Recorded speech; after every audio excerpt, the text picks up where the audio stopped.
Okay, so boom. So former ESPN anchor Jamel Hill had the audacity not to talk about the woman who fell asleep on the New York City train and ended up getting set on fire and unalive by an undocumented immigrant from Guatemala who at some point had got kicked out of the U.S. and then somehow made his way back again. Her comment section went bonkers, right? Mostly because they believed that the victim was a white woman at first. Come to find out, don't nobody know who that victim was, what she was, where she came from. It's still a mystery to this day. And Jamel kept it cute and classy, right? Because on the one hand, she was like, I don't have to talk about nothing.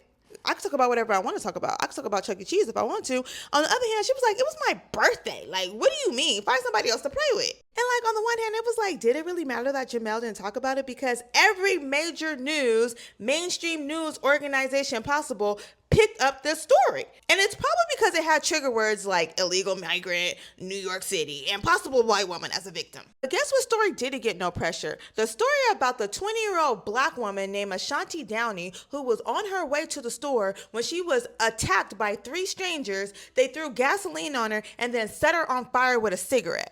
That girl has suffered 3rd-degree burns. She been in the hospital and her mama got a GoFundMe to help her out with all the medical costs and stuff like that. So as y'all can see, as I searched for this story, which I learned about from another mutual creator, I could barely find any major news coverage about Ashanti, even though she's in the hospital, even though her mother has a GoFundMe. And the last time I checked, I believe they had reached like $25,000 of their $75,000 goal. But last I read, they don't know who these suspects are. Ain't nobody came forward with no information or nothing like that. Y'all figured out who Luigi was based on some eyebrows and a smile.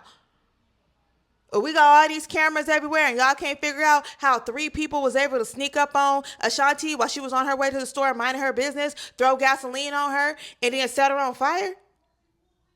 Oh, okay. I want somebody to tell me that this country don't hate black women.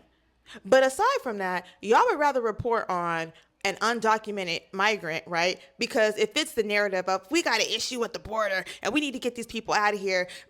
Despite the fact that regardless of who the president is, once old dude get convicted, soon as he done with his sentence, because we gonna pay for his 3 hots and a cot while he do his time over here, soon as he done with his sentence, they sending him back to wherever he is citizen of either way.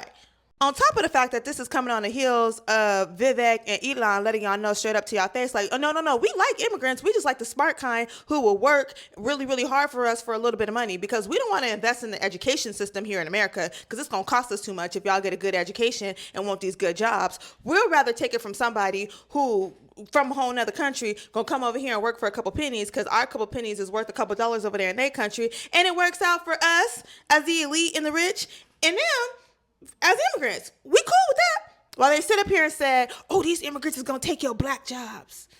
They forgot to warn y'all about y'all white ones, huh?